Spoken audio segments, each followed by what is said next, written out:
Well, good morning, evening or afternoon, depending on when you are watching this, the latest episode of Edie's SustyTalk. If you're unfamiliar with this series that's been running for around a year now, it's our series of video interviews designed to keep you connected to the sustainability conversation during lockdown and beyond. And I'm delighted to have Juan on the line from Kerry Group. How are you today? Hello, Sarah. How are you? Nice to be with you today. Nice to see you again too. Are you dialing in from home or the office today? Yeah, I'm dialing from the office in Barcelona today. Oh, great. So what is it like in Spain? Is it lockdown or? Yeah, we still have lockdown. It's the race between vaccination and fourth wave. Hopefully, vaccination and immunity will win. For sure. Well, fingers crossed for that. And am I right in thinking it's your first audio or video interview with us here at Edie? Yes, it's my first time. Great pleasure to be with you. So I look forward to it, Sarah. Me too. So it would be great then to hear a bit more about your role as Group Head of Sustainability and Technology Ventures. So to hear a bit about how technology ventures intersects with sustainability at the company, and then a bit more about what you do and how that sits within your wider team. So, Sarah, I have a background as an economist and environmental economics when the term sustainability was not invented yet, so it shows my age, right? So I've been in business roles and innovation roles and sustainability roles for 25 years. I'm now enrolled with Kerry for the last 2 years at a commercial role, managing the business in Europe before. I've been the head of sustainability for 2 years now, and also manage technology ventures. So I'm responsible for the strategy for the group for sustainability, and the execution is done through the businesses and the functions. So we have fully integrated sustainability with our business strategy. The governance happens at the board. We have a committee on governance and sustainability. We also have a global sustainability council that is co-chaired by our CEO and myself. Where all the executives are present, right? So we're really embedding sustainability through the group all the way down to every activity we have. So it's really a critical part of our vision. We have repurposed the company. Our purpose is inspire food, nourish life. It's all about innovation and sustainability, and our vision is to create a world of sustainable nutrition. So as you can see, it's not business on one side and sustainability on the other. It's fully integrated. We aim to do well and to do good at the same time. Great, and I know that people that are listening in the UK, like myself, probably know Kerry from butters and things like that, but am I right in presuming that there's a lot more to the group than that? Yeah, the group is 7 billion, 26,000 people in terms of dimensions, global. 90% of our business is really ingredients and systems which are B2B solutions, right? So our Kerry Foods business is our branded business in UK and Ireland, and we are known for the brands, the Richmond and Denny and Free Traders, etc. But the majority of our business is really non-dairy nowadays and non-meat, and we are really very diversified into sustainable nutrition ingredients, right? Ingredients that provide balance and positive nutrition.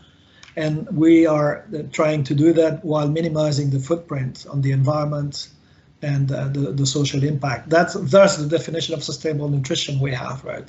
Which is always in an integrated way, providing more nutrition for growing population. We're on our way to 10 billion, but we can't use 2 or 3 planets. So we need to absolutely minimize the footprint of what we do. So it's all about saving the planet, but we say that we do one drink, one beverage, one meal at a time, right?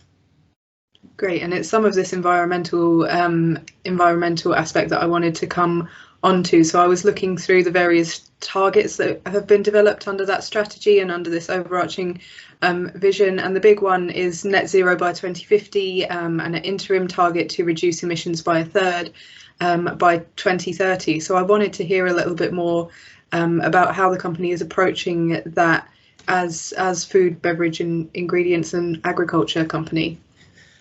Yes, so we really are driving an integrated approach, right? As I mentioned, sustainable nutrition is our goal. We currently reach 1 billion people and we reach 1 billion people with positive and balanced nutrition. We aim to reach 2 billion people with sustainable nutrition.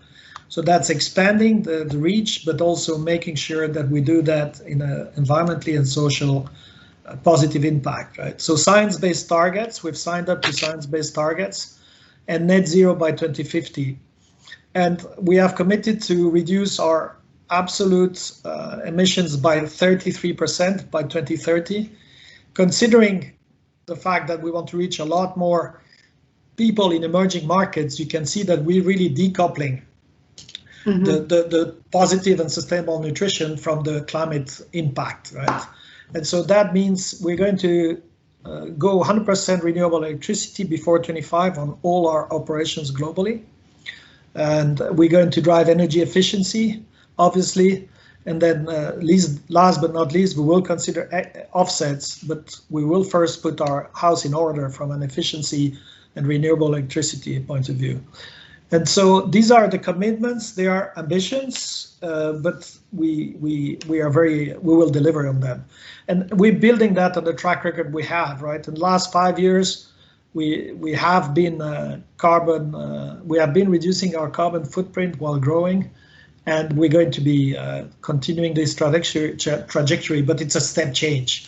We're accelerating the ambition, Sarah. Mm-hmm. And you mentioned some of the things there, like renewable energy and energy efficiency, but what about innovation, so different products or maybe technologies as well? Right. So I haven't mentioned scope 3. Obviously, we're starting to work with our suppliers. So the innovation will be to drive low carbon products, but from farm to fork, right? They need to be grounded into a lower footprint all the way back to the farm. But we also will develop products that have less carbon in use, right? So I give you an example. We have a sugar replacing solution where we can reduce 30% the sugar in the drinks. You can't differentiate the taste. You have 30% less sugar, so less calories, but you also have 30% less water. If you can, for every kilo of sugar you replace, you also are minimizing 1,200 liters of water on average. Depends if it's sugar cane or sugar beet. Mm-hmm. And you also replace, a significant amount of carbon. So it's really an example on how by replacing a product that is high footprint in CO2 and water, you can help, you can diminish your own footprint, but you can also help your customers in diminishing their footprint and enabling the consumer to have a more sustainable nutrition. Imagine, kids that drink soft drinks. Well, they will be able to drink soft drinks with 30% less sugar. Obesity is a big problem in many countries, children obesity. So anything that goes into that direction of more nutrition with less footprint is how we integrate that. Sorry for the long details, but that gives an idea on how we're doing that. It's really about saving, making sure we are saving the planet for future generations, but you have to start doing that today, one drink at a time, right? One beverage at a time, and one consumer at a time, right?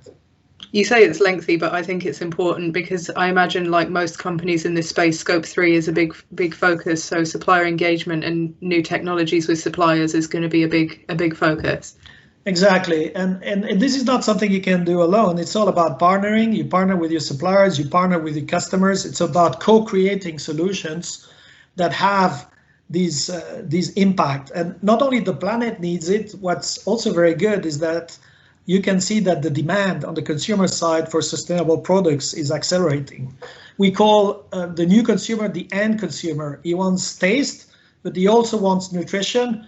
And so less sugar, less salt, less fat, more proteins, the right type of proteins, etc. But the new consumer wants also, ethics and environmental credentials. They want to be able to trust the food they buy. And so that consumer is willing to pay more for these type of products that have these credentials, or buying more of those. And the brands that are able to provide these responsible consumption opportunities are growing actually much faster than the rest of the market. And we want to accelerate, if you want, competition for sustainability, because that's how we can create a bigger impact for everybody. Mm-hmm. Great. And you talked there about some of the collaboration that's needed to do that. So with the suppliers and with the the business clients. And I wanted to talk more broadly there about whether Kerry works on or keeps an eye on policy here about food systems, because they're so vast and so spanning and touch multiple points of the value chain. And it's all well and good, for example, if you have sustainable farms and good nutrition, but I doubt that anyone is just going to eat 100% Kerry Group products for breakfast, lunch and dinner every day. So how does this engagement work with policy and then across the wider food sector as well? Yeah, you have to work with multilateral partnerships, right? So, okay, as I said, we've diversified a lot from dairy, but we still have a part of the business there. So we will work with the large dairy companies, Nestle, Danone, or big players which are Mars, etc., our customers, but also other companies through the dairy framework, the dairy sustainable framework, and we will work with SAI. We will work with in dairy, for instance, we will work in palm oil with the responsible palm oil, RSPO. We will work in cocoa. We'll work in sustainable spices. So we are very, very diversified. So we work in multiple commodities, and you have to partner and raise the bar, and all the time try to make sure that you minimize your environmental, but not only environmental, but also social impact, right? So it's really about not only policy from a government point of view, but you, on a voluntary basis, you try to be ahead of that and raise the bar, right? So that is also why we not only engage through multilateral organizations, and I named a few here, but we are probably a member of 20 of those, but we also have our own farming projects on the ground, right? So that we can learn and implement regenerative agriculture type best practices, develop a social impact programs, women empowerment, children education, etc., on the ground, so that we can learn and then leverage these learnings to bring that back to the collaborations where we participate, right? Let's be clear. The farming, engaging the millions of farmers out there in our value chain is the most challenging aspect of our business, right? Improving in our operations, I won't say it's easy, but it's under your control. When you have to engage with millions of people, that's where the challenge is for the industry. And definitely Kerry can't do that alone. We need to partner with organizations that have similar objectives and that will try to have an impact together. And we need to accelerate that, right? We don't have the time. Mm-hmm. The next decade is critical. If we all want to have the impact on climate change and climate crisis, I should say, but not only that, biodiversity, deforestation, etc. The challenges, soil degradation. Challenges are many, opportunities are many. I think that EU Green Deal is going the right direction. I think that's where politics are starting to meet consumer demands and planetary needs, but it's definitely going to be a multi-stakeholder approach. Fantastic. Well, that's all the questions I have time for today, Juan. But I know it's such an important topic, and food systems are vast, and we could talk all day. So I'm sure we'll catch up soon. Thank you very much. It was a pleasure to discuss with you today, and I look forward to our next conversation. And you, thank you. Thank you. Bye-bye.